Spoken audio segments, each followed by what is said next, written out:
તારી રહેનાર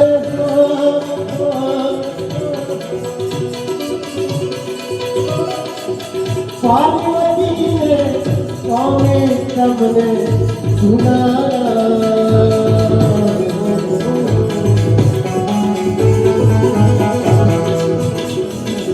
ગીતા છે શંકરી દેવ મારા દેવતા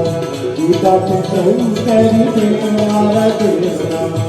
मैं तेरो निवासी है मैं तेरो निवासी